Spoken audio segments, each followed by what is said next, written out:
Music. Music, music, music, music, music, music.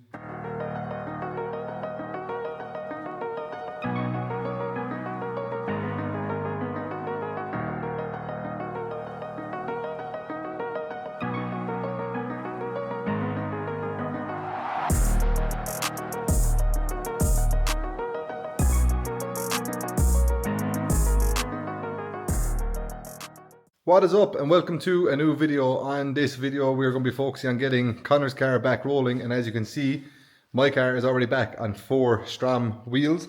So yesterday me and Colm came over yesterday. He was finished with college and work, came over, put a good day in. We got the chassis reinforced, we got the car back on all 4 wheels, went through all the wise fab, touched up some bits of it. I will show you now.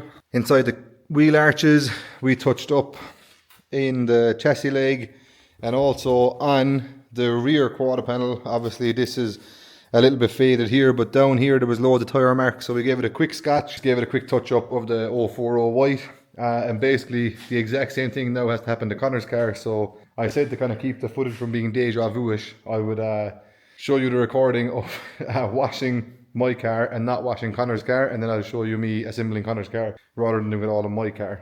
But they are basically the exact same. Other than that, that's my car basically back together. We're waiting for new BC Racing coilover, so the only thing that's not tight in the car and the suspension is the coilovers, because they must be changed. Other than that, all that we have to touch up is the back bar, but I need to decide what I'm going to do with this panel here, because as you can see from all the wall taps and stuff, it's after getting quite weak and it's really flimsy. Same on this side, so I'm not too sure whether to just chop it off completely, and because the quarter panel that comes from HGK wraps into here anyway, I am kind of in two minds whether to just like cut it out completely or else cut it out and try put like a bar across there or something just to keep some bit of strength from side to side, but I don't really think it's needed. But yeah, other than that, we are back onto Connor's car. Chassis came out fairly clean. Obviously this was only painted last year, so his inner quarter panels are a lot cleaner than mine, and as you can tell it's after coming out fairly clean. Same with the front. Obviously with the gold heat wrap in here, it looks after the paint work a lot more and doesn't leave it like my one, which is now, I just kind of cleaned it up and primed it, and I'll just do the same. I will be putting some gold heat wrap along that just so it tidies it all up, and at least then at the end of this year it won't be as bad. But other than that, Connor's car came out fairly good. I have the front subframe brought over. I went through the wise fab and everything is kind of as it was at the start of last year and all in perfect working order. The only thing that we will be putting new on the car for this season is a new quick change rear end. So we have got this Bulldog quick change supplied to us from Darren at Group D. The reason for changing is that, I'm not too sure if you remember, but during the season I changed my car to a Bulldog. We've had no issues with it, obviously. There's a Bulldog in Fion's car, so we're going to put a Bulldog into Connor's car as well, and at least that way all 3 cars have really fresh rear ends, and the one that's going to come out of Connor's subframe we'll be able to put in the truck and keep it as a spare between all 3 cars, because everything's the same bolting, so it's a very easy swap. Yeah, other than that, his rear subframe has, I'll show you the reinforcing job, got all this plate made up, and now it's bolted from the back, the top and the front. So that's kind of a nice strong tidy job. Not the prettiest of welding or anything like that, but if anybody on here has ever tried welding anything that's been powder coated, no matter how much you clean it or wire brush it or blah de blah, for some reason it doesn't want to weld. Very nice. That's all done. Now I just need to get the diff back out of the subframe. Obviously you can see all the bolts are in there, but I actually forgot that Darren had this diff in stock for Connor, and I had taken the diff out to paint the subframe, and now I'm going to take it out again to put back in the new diff.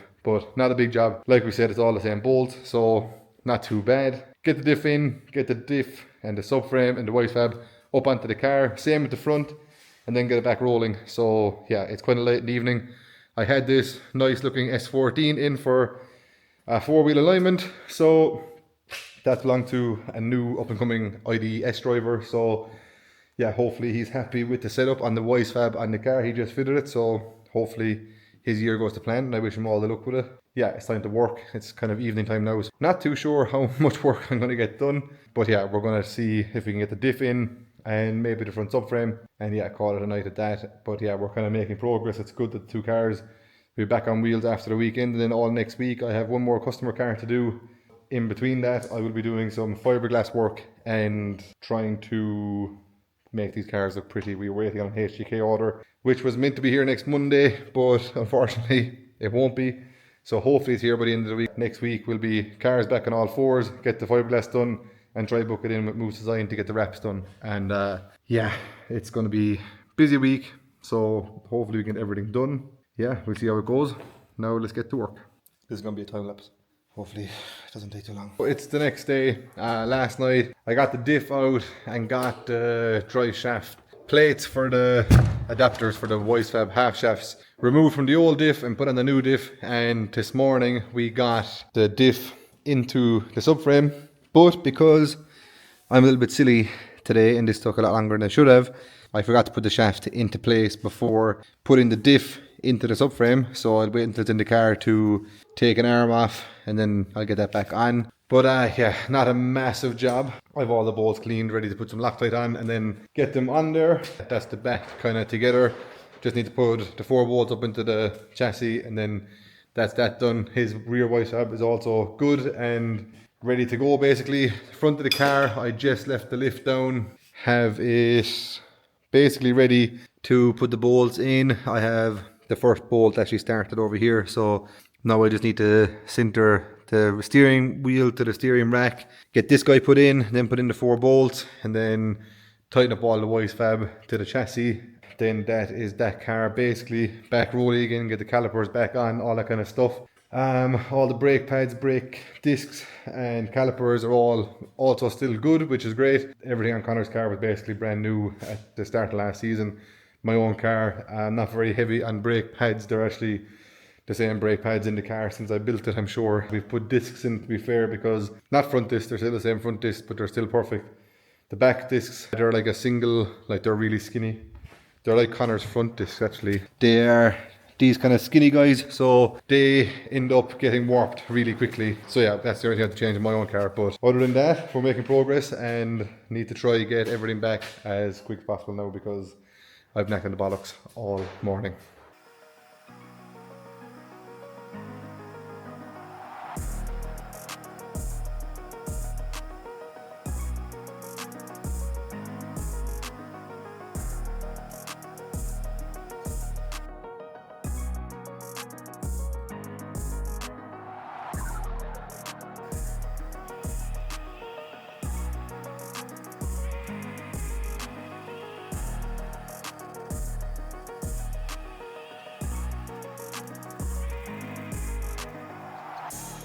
So today, while I was getting some work done to Davin Leahy's GTA 6, we had a nice delivery from DBM Engineering. We have my engine rebuilt, and maybe not rebuilt. I'm going to show you how rebuilt it is in a minute.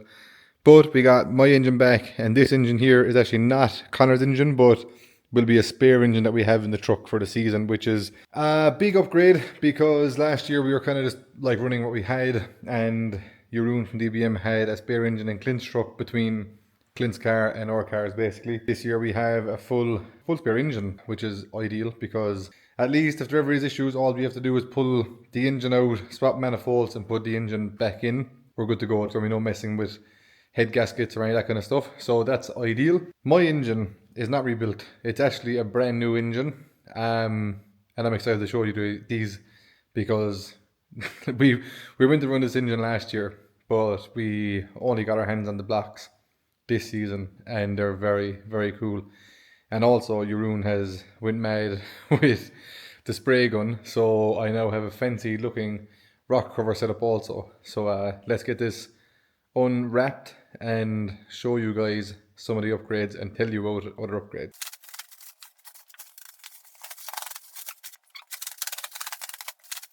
Here is our Hot Boy rock covers. Thank you to Jeroen. Looks pretty cool, I must say. It's going to be nice in the car. It should go well with delivery. So yeah, I sent the engine on its own with the turbo and manifold. Also, Jeroen didn't like the lines that we had on the car, so he made up all these new proper good hard lines. They're all crimped. New drain with some fanciness here, which is a better job. So that's all good. Wastegates are still on the car.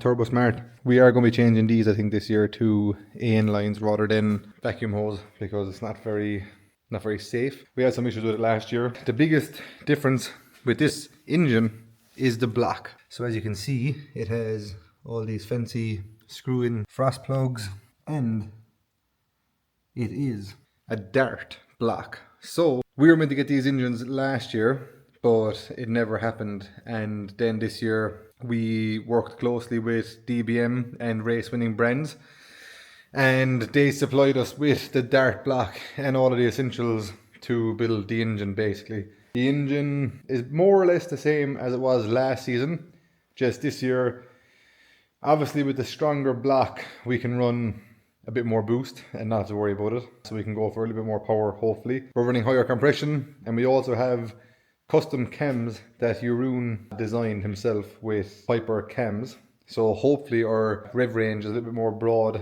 than what it was last year. And if it's not, I'm not going to be too worried because the engine was unbelievable last year anyway. Yeah, now we've got 4-bolt billet main caps, stronger block, bigger oil galleries, bigger water galleries, just a stronger block in general basically. So I'm excited to see how it performs. Obviously it's got our ACL race bearings in there. We have a light and crank, fully forged rods, pistons. Other than that, the head is a GE head, fairly stock head. We use stock valves, basically stock porting, and just the big cams and upgraded like all new stem seals and all that kind of stuff. But yeah, other than that, that engine, we should be good for the 1000 horsepower this year, so that's kind of what I'm hoping that we get to, but we will see.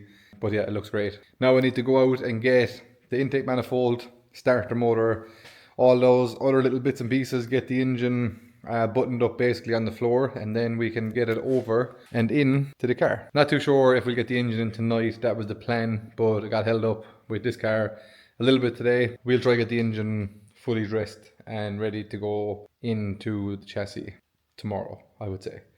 Maybe tonight, but tomorrow definitely. And hopefully it goes to plan and goes nice and smooth and everything just does what it's meant to do. Be lovely.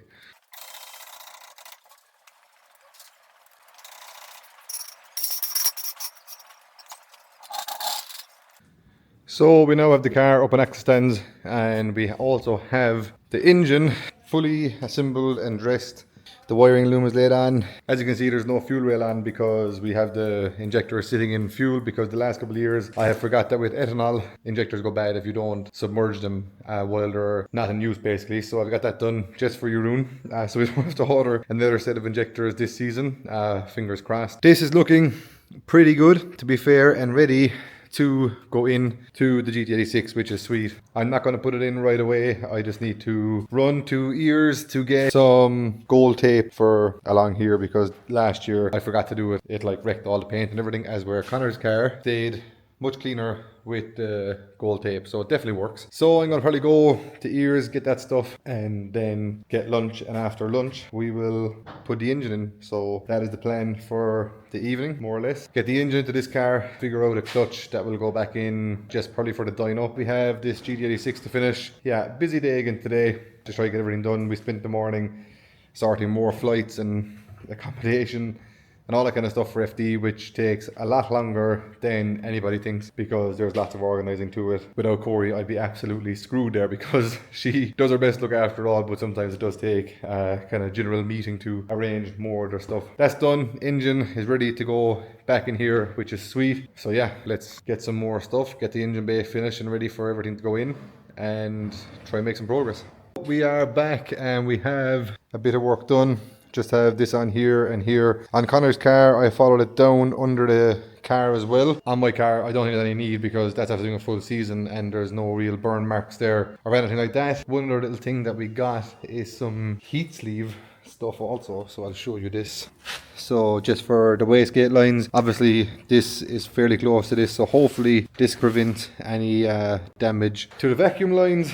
Obviously it's better if I did run them in AN like Teflon fittings, but it's just a cost that isn't really needed. They never actually burn through or anything. It's just kind of more prevention. So yeah, we're going to jump back onto customer work for an hour, get that car ready for collection basically. So I'm waiting on disc and calipers that didn't come with the car, so get that car done, and then there's not much left to do until I can get back onto my own work again. So I'm gonna just do an hour on that and then jump back onto the GT86 and hopefully get the engine in, get everything connected up and ready to fire basically. Engine crane is out, which means only one thing, we get to put this thing into here. So all the fuel lines are uncovered except for this one, we can get that after. Water lines put back down out of the way, and it's just a matter of these two bolts when we lay it in. Yeah, let's get to it.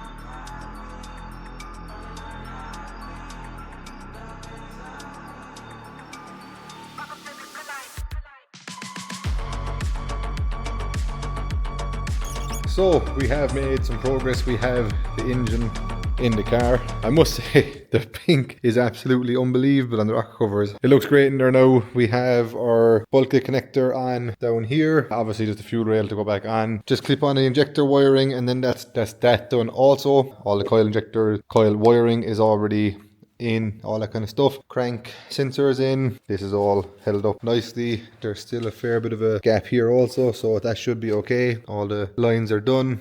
Water lines are on. Yeah, I just need to tighten the water lines, tighten the engine mounts. It's literally just the fuel rail and fuel lines and alternator belt and fill it with oil, and then it's kind of ready to start really. So yeah, once I get this car done off the lift, I can then put my own car on that lift, which means I can then do the clutch, gearbox, flywheel, prop shaft, exhaust. Probably won't put the full exhaust on it because we probably will be changing the turbos, so I'll probably put a downpipe on it just to start to get it running and get it ready for the dyno basically. Then that would be my car more or less together really. Once I put the alternator belt back on here in a minute, I'll probably lay the intercooler piping on the inlet side, get all that done. Yeah, making progress. Bit of an update on this machine. We have it basically all back together. Engine is in, oil cooler's in. Just need to make a new spacer for this guy because the treads in here are gone. Just need to put the aqua sump on, fit the fuel rail and the injectors. That's it more or less done. We have the Samsonas back in, prop on, put a quick release on the clutch line, so all that's done, ready to go. Just need to do like a full spanner check of all the stuff that we've done, and then it's kind of ready to be started and stuff. The next job on the list for that car is to start repairing these fiberglass panels. So just there's a little crack on the wing here, bit of touch up along there, and then just I think it's just here on this wing, and this one has a bit of a crack up here as well near the mount. Yeah, it's not the end of the world.